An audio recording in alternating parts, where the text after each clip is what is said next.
Hello friends, ಎಲ್ರಿಗೂ ನಮಸ್ಕಾರ. ನಾನು ಹೋದ ವಿಡಿಯೋದಲ್ಲಿ ಪ್ಲಾಜೋ ಕಟ್ಟಿಂಗನ್ನು ತೋರಿಸಿದ್ದೆ. ಇವಾಗ ಸ್ಟಿಚಿಂಗನ್ನು ತೋರಿಸ್ತಾ ಇದ್ದೀನಿ. ಮೇಲ್ಗಡೆ ಪಟ್ಟಿಗೆ ನಾನು ಈ ಥರ ಏನು ಇದನ್ನು ಮಾಡಿದ್ನೋ ಇದನ್ನು 4 ಇಂಚನ್ನು ಮಾಡ್ಕೊಂಡಿದ್ವೋ ಅದನ್ನು ಸೆಂಟರ್ಗೆ ಸ್ಟಿಚಿಂಗನ್ನು ಹಾಕ್ಕೊಳ್ಳಿ. ಈ ಥರ ಸ್ಟಿಚ್ ಹಾಕ್ಕೊಳ್ಳಿ.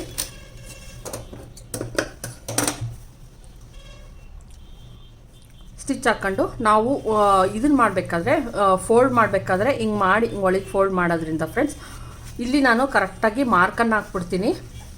1/2 ಇಂಚ್ಗೆ ನೋಡಿ, ನಾವು ಎಲ್ಲಿಗೆ ಒಳಗಡಿಕೆ ಫೋಲ್ಡ್ ಮಾಡಿ ಸ್ಟಿಚಿಂಗ್ ಮಾಡಬೇಕು ಅಂತಿರ್ತೀವೋ ಅಷ್ಟಕ್ಕೆ ಕರೆಕ್ಟಾಗಿ ಒಂದು ಮಾರ್ಕನ್ನು ಹಾಕ್ಬಿಡಿ. ಯಾಕಂದರೆ ನಾವು ಫೋಲ್ಡ್ ಮಾಡ್ಕೊಂಬಂದಾಗ ಕರೆಕ್ಟಾಗಿ ಅಷ್ಟೇ ನಾವು ಒಳಗೆ ಬಟ್ಟೆನ ಇನ್ ಮಾಡಬೇಕಾಗತ್ತೆ. ಜಾಸ್ತಿ ಎಲ್ಲ ಇನ್ ಮಾಡೋ ಅಷ್ಟು ಇರಲ್ಲ. ಗೊತ್ತಾಗುತ್ತೆ ನಮಗೆ ಎಷ್ಟನ್ನು ಇನ್ ಮಾಡಬೇಕು ಒಳಗಡಿಕೆ ಅಂತ. ಅದರಿಂದ ಈ ಥರ ಮಾರ್ಕ್ ಹಾಕೊಂಬಿಡಿ.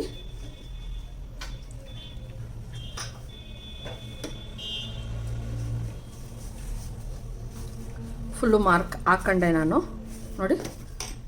ಮತ್ತು ಎಷ್ಟು ಸೊಂಟಕ್ಕೆ ಬೇಕೋ ಅಷ್ಟು ಮಾತ್ರನೇ ಮಾಡಕ್ಕಂತೀನಿ. ಮಿಕ್ಕಿದ್ದು ಕಟ್ ಮಾಡಿ ತೆಗೆದುಬಿಡೋಣ. ಬ್ಯಾಕಲ್ಲೂ ಕೂಡ ಇದು ಕರೆಕ್ಟಾಗಿ ಬ್ಯಾಕಲ್ಲಿ ಬರಬೇಕು. ನಮ್ಮದು ಕರೆಕ್ಟಾಗಿ ಬ್ಯಾಕಿಗೆ ಮತ್ತು ಫ್ರಂಟಿಗೆ ಇದು ಬಂದರೆ ನಮಗೆ ಕರೆಕ್ಟಾಗಿ ಗೊತ್ತಾಗುತ್ತೆ, ಅಳತೆ ಗೊತ್ತಾಗುತ್ತೆ. ಆದ್ದರಿಂದ ಏನು ಮಾಡ್ತೀವಿ, ಬೇಕು ಅಂದರೆ ನೀವು ಈ ಥರ ಹಿಂಗೆ 1-2 ಸಲ ಹಿಂಗೆ ಅಂದ್ರಿ ಇದು ಈ ಥರ ಆಗುತ್ತೆ ನೋಡಿ, ಈ ಥರ ಆಗುತ್ತೆ. ಇಲ್ಲ ಅಂದರೆ ನೀವು ಎಲಾಸ್ಟಿಕ್ ಏರಿಸ್ಬೇಕಾದ್ರೆ ನಮಗೆ ತೊಂದರೆ ಆಗುತ್ತೆ ಅನ್ನೋದಾದರೆ ನೀವು ಈ ಥರ ಸ್ಟಿಚ್ ಕೂಡ ಹಾಕ್ಕೊಬೋದು.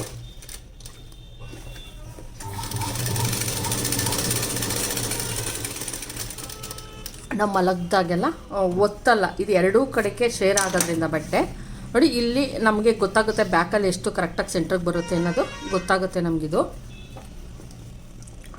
ಏನು ಸ್ಟಿಚ್ ಇದೆಯೋ ಕರೆಕ್ಟಾಗಿ ಸೆಂಟ್ರ್ ಸ್ಟಿಚ್ಚು ಇಲ್ಲಿಗೆ ನಮ್ಮದು ಸ್ಟಿಚ್ ಬ್ಯಾಕಲ್ಲಿ ಬರಬೇಕು.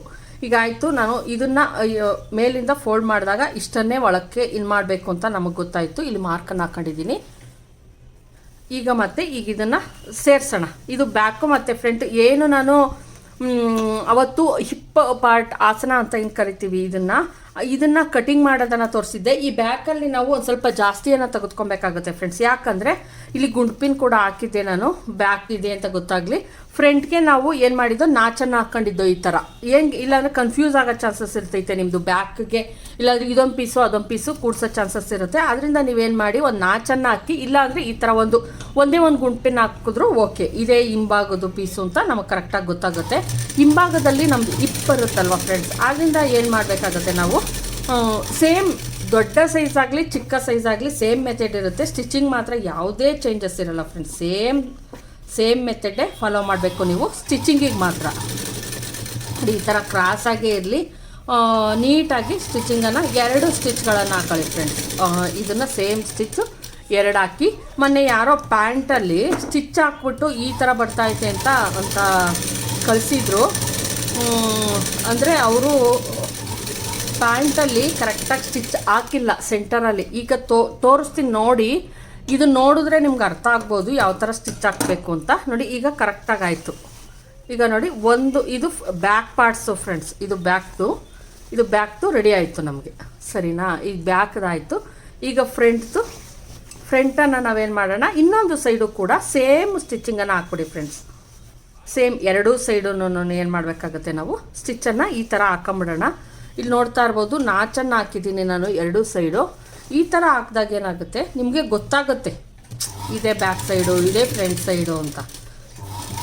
ಒಂದು ಚೂರು ಮಿನಿಮಮ್ 3 ಇಂಚಸ್ ಅಥವಾ 4 ಇಂಚಸ್ಸು ಲೂಸಿಂಗನ್ನು ತೆಗೆದುಕೊಳ್ಳಿ ಫ್ರೆಂಡ್ಸ್. ನಮ್ಮದು ಏನು ಸೊಂಟದ ಅಳತೆ ಇದೆಯೋ ಅದಕ್ಕಿಂತ 5 ಇಂಚ್ ತೆಗೆದುಕೊಂಡ್ರೂ ಓಕೆ, ಏನೂ ತೊಂದರೆ ಆಗಲ್ಲ. ಯಾಕಂದರೆ ಈಸಿಯಾಗಿ ಹಾಕಬಹುದು ಅಂತ ಅಷ್ಟೇ ಫ್ರೆಂಡ್ಸ್, ಇನ್ನೇನು ಇಲ್ಲ.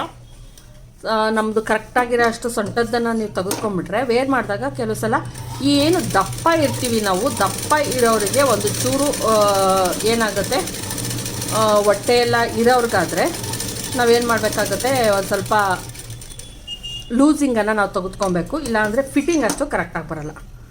ಈಗ ನೋಡ್ತಾ ಇರ್ಬೋದು, ಅದು ಬ್ಯಾಕು ಇದು ಫ್ರಂಟು.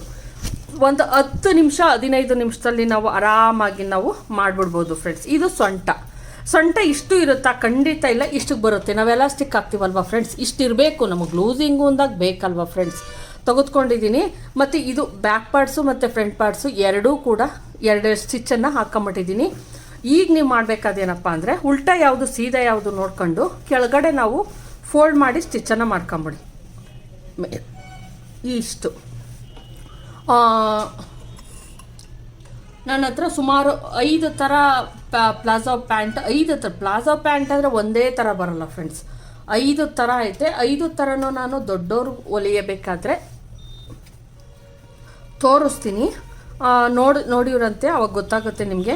ಸುಮಾರು 5 ಥರ ನನ್ನ ಹತ್ರ ಪ್ಲಾಜೋ ಪ್ಯಾಂಟ್, ಹೆಸರು ಪ್ಲಾಜೋನೇ, ಅದರೊಳಗೆ ಬೇರೆ ಬೇರೆ ಆಂಕಲ್ ಪ್ಲಾಜೋ ಅಂತ ಬರುತ್ತೆ, ಆಮೇಲೆ ಫ್ಲೋರಲ್ ಪ್ಲಾಜೋ, ಎಲ್ಲನೂ ನಾನು ಯಾವುದೂ ಸ್ಟಿಚ್ ಮಾಡಿದ್ದಲ್ಲ, ಎಲ್ಲ ತಗೊಂಡಿರೋದೆ. ನಾನು ಎಲ್ಲನೂ ತೋರಿಸ್ತೀನಿ.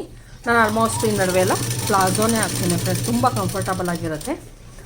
ನಾನು ಹೊಲಿಯೋದನ್ನು ನನ್ನ ಅಳತೆಗೆ 42ಗೆ ಹೊಲಿಯೋದನ್ನು ತೋರಿಸ್ತೀನಿ. ನನ್ನ ಸೈಜು 42 ಅದು ತೋರಿಸ್ತೀನಿ, ನಿಮಗೆ ಅರ್ಥ ಆಗುತ್ತೆ. ಹಿಪ್ ಸೈಜ್ ಬಂದು 46 ಫ್ರೆಂಡ್ಸ್, ನಂದು 46 ಅದು ಅಷ್ಟು ಸೈಜನ್ನು ನಾನು 46 ಸೈಜ್ಗೆ ತೋರಿಸ್ತೀನಿ. ನೋಡಿ ಈ ಥರ ನೀಟಾಗಿ ನೀವು ಏನು ಮಾಡಬೇಕಾಗುತ್ತೆ, ಸ್ಟಿಚ್ಚನ್ನು ಕೆಳಗಡೆ ಮಡಿಸಿ ಸ್ಟಿಚ್ಚನ್ನು ಹಾಕೊಬೇಕಾಗುತ್ತೆ. ನಾವು ಯಾವುದೇ ಪ್ಲಾಜೋ ಹೊಲಿದು ರೆಡಿ ತರಲಿ ಅಥವಾ ನಾವು ಸ್ಟಿಚ್ ಮಾಡಲಿ ಇದೇ ಥರ ಮೆಥಡೇ ಇರುತ್ತೆ. ನೀವು ಸ್ಟಿಚ್ಚನ್ನು ಹಾಕೊಂಡ್ಲೇಬೇಕು.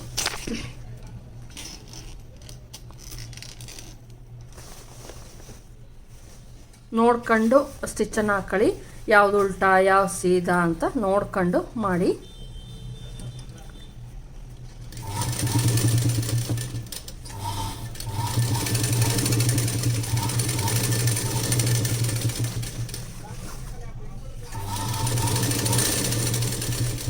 ಅಂದರೆ ಫಸ್ಟ್ ಒಂದು ಸಲ ಫೋಲ್ಡ್ ಮಾಡಿ, ಆಮೇಲೆ ಒಂದು ಸಲ ಫೋಲ್ಡ್ ಮಾಡಿ, ಅವಾಗ ಅಷ್ಟೇ ಫಿನಿಶಿಂಗ್ ಚೆನ್ನಾಗಿ ಬರೋದು.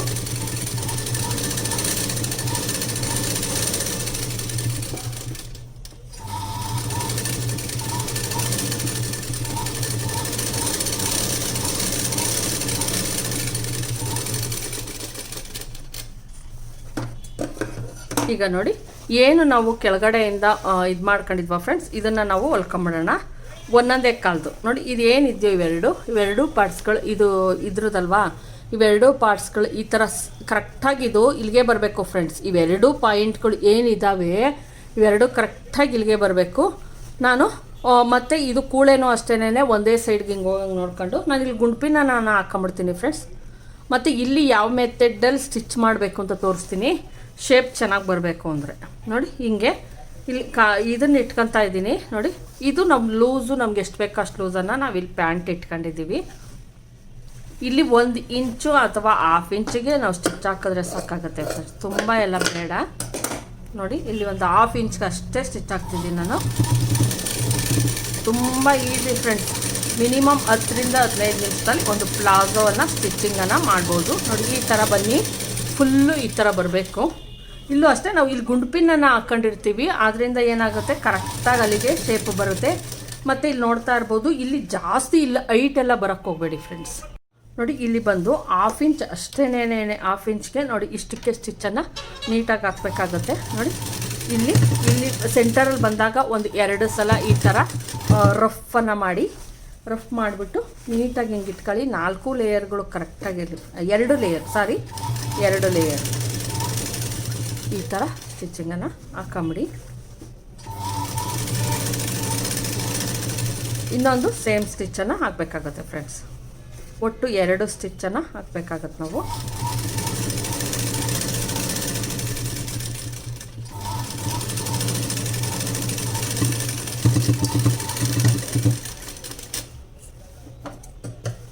ಈಗ ಆಯಿತು.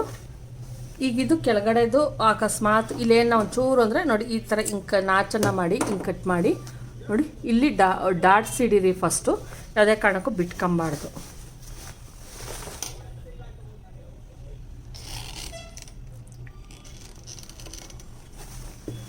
ಆಲ್ಮೋಸ್ಟ್ ರೆಡಿ ಆಯಿತು. ಮೇಲ್ಗಡೆ ಇದನ್ನು ಮಾಡಿ ಬೆಡ್ ಕೊಟ್ಟರೆ ಆಯಿತು ಫ್ರೆಂಡ್ಸ್. ನೋಡಿ ಇಲ್ಲಿ ನೋಡ್ತಾ ಇದ್ದೀರಾ, ಇಲ್ಲಿ ನಾನು ಈಗ ಹೊಲ್ದಿರೋದ್ರಿಂದ ಯಾವುದೇ ನೋಡಿ ಯಾವುದೂ ನೀವು ಒಂಥರ ಇದನ್ನು ಮಾಡಿದ್ರಲ್ಲ ಆ ಥರ ಎಲ್ಲ ಆಗಿಲ್ಲ. ನೋಡಿ ಇಲ್ಲಿ ನೀಟಾಗಿ ಫಿನಿಶಿಂಗ್ ಬಂದೈತೆ. ನೀವು ಈ ಥರ ಸ್ಟಿಚ್ ಮಾಡಿದಾಗ ನೀಟಾಗಿ ಫಿನಿಶಿಂಗ್ ಅನ್ನೋದು ಬರುತ್ತೆ.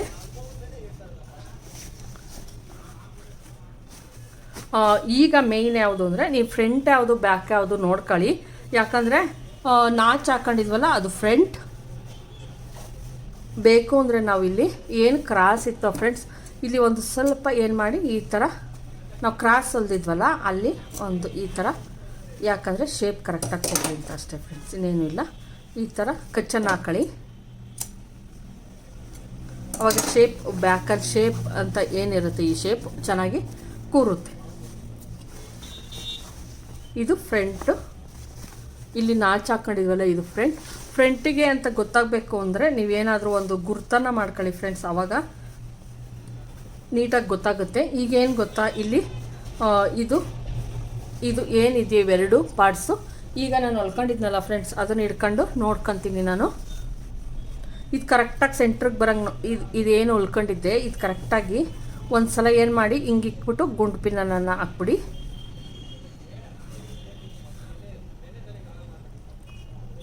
ಯಾವುದೇ ಕಾರಣಕ್ಕೂ ಆ ಕಡೆ ಈ ಕಡೆ ಹೋಗಬಾರ್ದು. ನಮ್ಮದು ಏನು ಈ ಸ್ಟಿಚಿಂಗಿಗೆ ಎರಡು ಇದೆಯೋ ಇದು ಒಂದು ಬೇಕು. ಈ ಥರ ಹಿಂಗೆ ನೋಡ್ಕೊಂಬನ್ನಿ, ಎಷ್ಟು ಎಕ್ಸ್ಟ್ರಾ ಐತೆ ಅದನ್ನು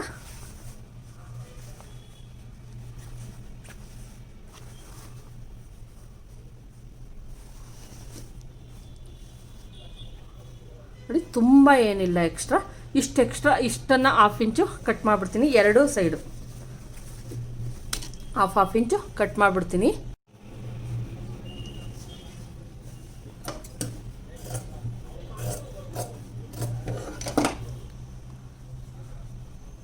ಇಷ್ಟ ಆಯಿತು.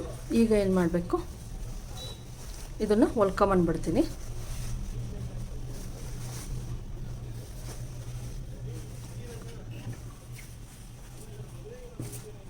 ನೀಟಾಗಿ ಒಂದು ಹಾಫ್ ಇಂಚ್ ಅಷ್ಟೇ ಫ್ರೆಂಡ್ಸ್, ತೀರಾ ಎಡ್ಜು ಬೇಡ ತೀರಾ ಇದು ಬೇಡ, ಆ ಥರ ನೋಡ್ಕೊಂಡು ಸ್ಟಿಚಿಂಗನ್ನು ಫುಲ್ಲು ಸ್ಟಿಚಿಂಗ್ ಹಾಕ್ಬಿಡ್ತೀನಿ.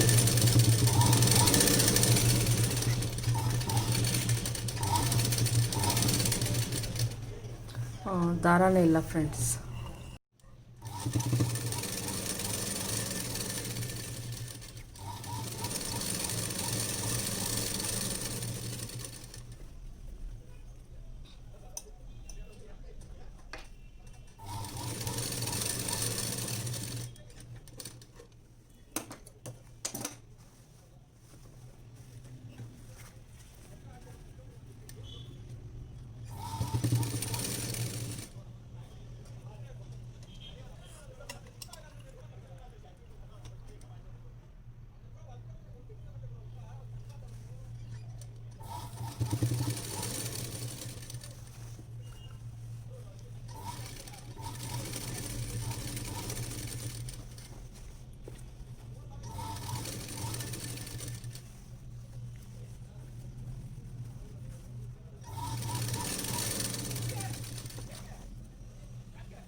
ನೋಡಿ ಈ ಥರ ಪಿನ್ನಲ್ಲಿ ಹಾಕ್ಬಿಡಿ. ಬೆಸ್ಟ್ ಪಿನ್ನಲ್ಲಿ ತೆಗಿಯೋದು ಎಲಾಸ್ಟಿಕ್ಕು.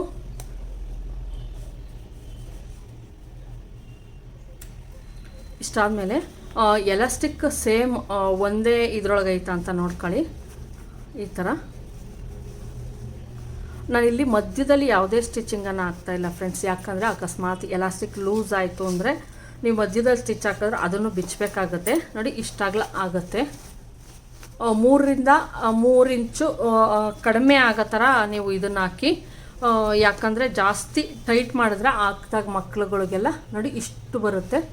ಇಷ್ಟು ಇನ್ನೂ ಒಂದು ಸ್ವಲ್ಪ ನೀವು ಟೈಟ್ ಬೇಕಾದರೂ ಮಾಡ್ಬೋದು.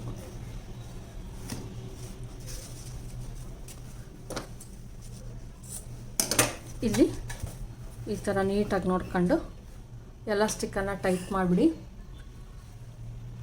ಮಧ್ಯಕ್ಕೆ ಸ್ಟಿಚ್ ಹಾಕ್ಬೋದು ಫ್ರೆಂಡ್ಸ್. ಆಮೇಲೆ ಒಂದು ಸ್ವಲ್ಪ ಇದು ಕಾಟನ್ ಬಟ್ಟೆ ನಾವೇ ಸ್ಟಿಚ್ ಮಾಡಿರೋದ್ರಿಂದ ನೀವು ಆದಷ್ಟು ಈ ಥರ ಒಂದ್ರ ಮೇಲೆ ಒಂದು ಹಿಂಗೆ ಇಟ್ಬಿಟ್ಟು ಈ ಥರನೇ ಮಾಡಬೇಕು ಫ್ರೆಂಡ್ಸ್. ಇದು ನಾರ್ಮಲ್ ಸ್ಟಿಚ್ ಹಾಕ್ತೀವಲ್ಲ ಆ ಥರ ಎಲ್ಲ ಹಾಕೋಕ್ಕೋಗ್ಬಾರ್ದು ಎಲಾಸ್ಟಿಕ್ಕು.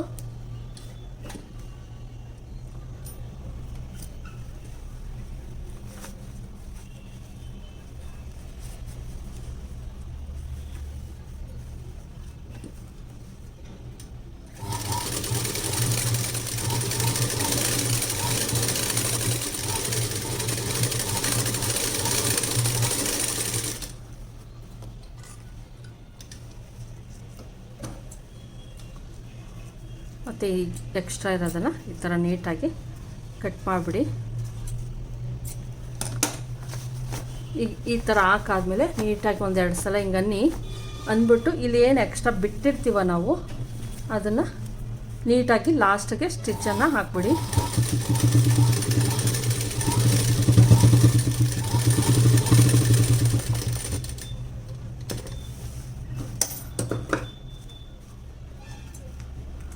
ಬೇಕು ಅಂದರೆ ಎಲಾಸ್ಟಿಕ್ ಮೇಲೂ ಕೂಡ ಸ್ಟಿಚ್ಚನ್ನು ಹಾಕ್ಬೋದು. ಅಕಸ್ಮಾತ್ ನಾವೇನಾದರೂ ಎಲಾಸ್ಟಿಕ್ ಲೂಸ್ ಆಗೋ ಚಾನ್ಸಸ್ ಇರುತ್ತೆ. ನಾವು ವಾಷಿಂಗ್ ಮಿಷಿನ್ಗಾಗಿರ್ಬೋದು ಎಲ್ಲ ಒಗಿತಾ ಲೂಸ್ ಆಗುತ್ತೆ. ಆದ್ದರಿಂದ ಏನು ಮಾಡ್ಬೋದು, ನೀವು ಇದನ್ನು ಈ ಥರ ನಾರ್ಮಲ್ಲಾಗಿ ಹಿಂಗೆ ಇದ್ದಾಗ ನಾವು ಎಲಾಸ್ಟಿಕ್ಕನ್ನು ತೆಗೆದು ಎಲ್ಲಾನ ಇಲ್ಲಿ ಸ್ಟಿಚ್ ಬಿಟ್ಬಿಟ್ಟು ಮತ್ತೆ ಎಲಾಸ್ಟಿಕ್ಕನ್ನು ಹಾಕೊಬೋದು ಫ್ರೆಂಡ್ಸ್. ನೋಡಿದ್ರಲ್ವ ಫ್ರೆಂಡ್ಸ್, ನಾರ್ಮಲ್ಲಾಗಿ ಇದನ್ನು ಟೀ ಶರ್ಟ್ ಮೇಲೂ ಕೂಡ ಹಾಕ್ಬೋದು ನಾವು. ನೋಡಿ ಈ ಥರ ಬರುತ್ತೆ. ಇಲ್ಲಿ ಇಷ್ಟಾಗಲ ಹೊಲ್ದಿದ್ದೀನಿ 2 ಪೀಸ್ಗಳನ್ನು.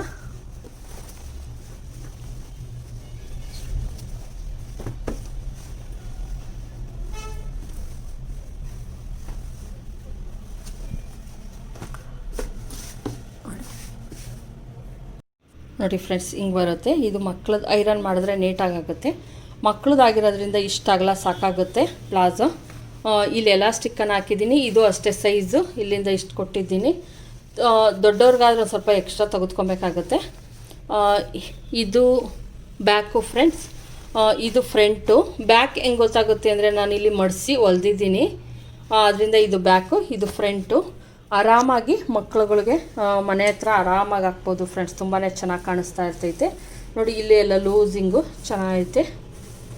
ಒಂದು 5 ವರ್ಷ 6 ವರ್ಷ ಮಕ್ಳುಗಳು ಆರಾಮಾಗಿ ಹಾಕ್ಬೋದು ಫ್ರೆಂಡ್ಸ್. ಇದು 1.25 ಮೀಟ್ರು ಇತ್ತು ಬಟ್ಟೆ. ಇಷ್ಟರಲ್ಲಿ ನಾನು ಸ್ಟಿಚ್ ಮಾಡಿದ್ದೀನಿ. ದೊಡ್ಡವ್ರಿಗೂ ಸಹ ತೋರಿಸ್ತೀನಿ. ನನ್ನ ಹತ್ರ ಸುಮಾರು ಅದೇ ಹೇಳ್ದಲ್ಲ 5 ಥರ ಐತೆ. 5 ಥರನೂ ತೋರಿಸ್ತೀನಿ. ನಿಮ್ಗೆ ಯಾವುದ್ರಲ್ಲಿ ಯಾವ್ದು ತೋರಿಸಿ ಅಂತಿರೋ ಅದನ್ನು ತೋರಿಸ್ತೀನಿ ನಾನು ದೊಡ್ಡವರಿಗೆ. ಚಿಕ್ಕವ್ರಿಗೂ ದೊಡ್ಡವ್ರಿಗೂ ಸೇಮ್ ಮೆಥಡಲ್ಲಿ ಡೈಲಿ ವೇರ್ಗೆ ಈ ಥರ ಹೊಲ್ಕೊಬೋದು. ಎಲಾಸ್ಟಿಕ್ ಹಾಕಿ ನೀವು ಬಟ್ಟೆನ ತಂದು 1.5 ಮೀಟರ್ ಅಥವಾ 2 ಮೀಟರ್ ತಂದರೆ ಒಬ್ಬರಿಗೆ ಸಾಕಾಗುತ್ತೆ ಒಂದು ಪ್ಲಾಜೋ. ಆರಾಮಾಗಿ ಸ್ಟಿಚ್ಚನ್ನು ಮಾಡ್ಕೊಬೋದು. ಈ ವಿಡಿಯೋ ನಿಮ್ಮೆಲ್ಲರಿಗೂ ಇಷ್ಟ ಆಗಿದ್ರೆ ಲೈಕ್ ಮಾಡಿ, ಶೇರ್ ಮಾಡಿ, ಸಬ್ಸ್ಕ್ರೈಬ್ ಮಾಡಿ. ದಯವಿಟ್ಟು ಸಬ್ಸ್ಕ್ರೈಬ್ ಮಾಡೋದನ್ನು ಮರಿಬೇಡಿ ಫ್ರೆಂಡ್ಸ್. Thank you friends.